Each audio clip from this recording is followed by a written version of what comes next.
Well, welcome in this podcast. Welcome.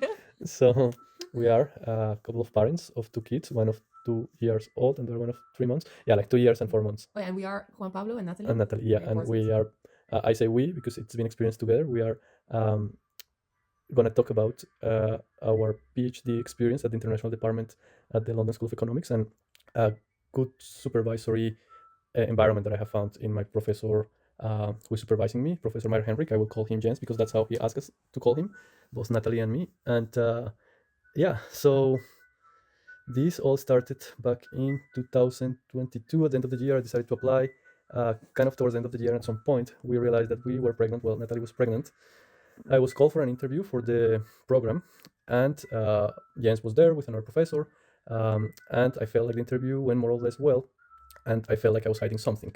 Basically, that my situation, my family situation had changed. So I emailed him saying, Actually, yeah, if I can interrupt you there. So you applied. You were very enthusiastic. You were very passionate about your research, and back then you already knew what would be the topic. You had really a clear vision in mind. So the passion was there, right? Can I say that? yeah, And but yeah, I was pregnant at the time of our first child, and I thought, wow, this is kind of a thing because yeah, yeah, yeah, like what will this mean? Yeah, for us, we are based in The Hague. We were based in The Hague at that moment, and yeah, it's also our first child. Mm. I got actually quite anxious, yeah, and basically that's when you had a really nice conversation, and actually before you knew what the result would be, or whether they would yeah. pick you or not, I told you, listen, I can see you're very passionate, and you know maybe they will actually choose you or like allow you to enter into this program. I think you should already speak to the professor beforehand. I know that it was difficult to say during the the interview, but now you really have to talk to them, and you did, and basically, yeah, you can continue. Yeah, then well, like Jen's reaction was very nice. He in the email he said, yeah, let's talk, and he already told me that he was also a dad of a daughter. Back then I think she was 2 or 3 years old.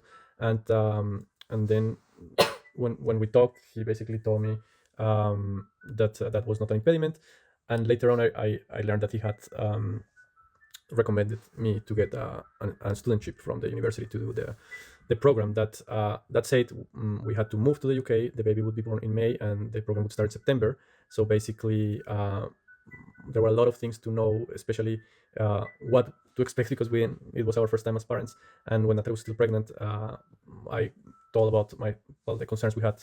I told James about it, and he accepted to have a call with Natalie. And there we had many questions, like not related to the program, but more to Yeah. what was being a parent in the UK, basically. I would say study life balance. You say always Yeah. work life balance.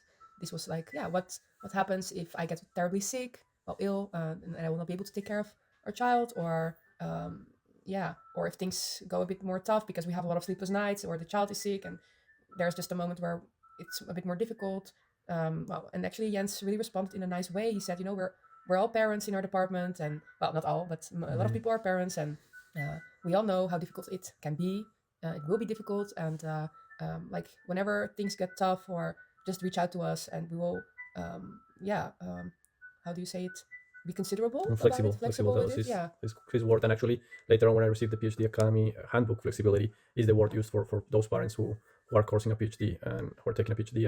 And that has been the case for me, really, especially with him. Already during his supervision in the first and second year, we would meet via Skype. I mean Zoom, sorry, from the 90s, and we would meet via Zoom. And when we would meet in person, we would do it perhaps outside campus. If I had to take care of Victoria, as the name of our daughter, a couple of times I brought Victoria to our meetings, and it was nice, of course. Sometimes, especially when she was little, she would cry a little bit, but then we would stop and he would try to entertain her, and it was really nice. Like both, because he was in a way teaching me both to do research, to be a PhD research student, but also to be a dad, kind of juggling with life, research, and at the same time. And one of our meetings, the last one, Victoria was already older, I mean 2 years, and we did it in a park in the Hampstead Hampstead Heat Extension, and there we stopped in the playground. We would play with her. I actually have a video of James playing with Victoria, which I will post along with this podcast. Oh, really? And yeah, like it's been really flexible. It's been smooth. It has allowed me also to really perform very well. Like in the first year in the methods courses that I take, I got distinction in all of them. I have been upgraded from the first to the second year as a PhD candidate, and then from the second to the third year. And now here I am doing my fieldwork. We were able to be back in The Hague, where we were based before, because here is where I'm doing my fieldwork. And in that way, it's been a good journey. that I want to highlight in this podcast.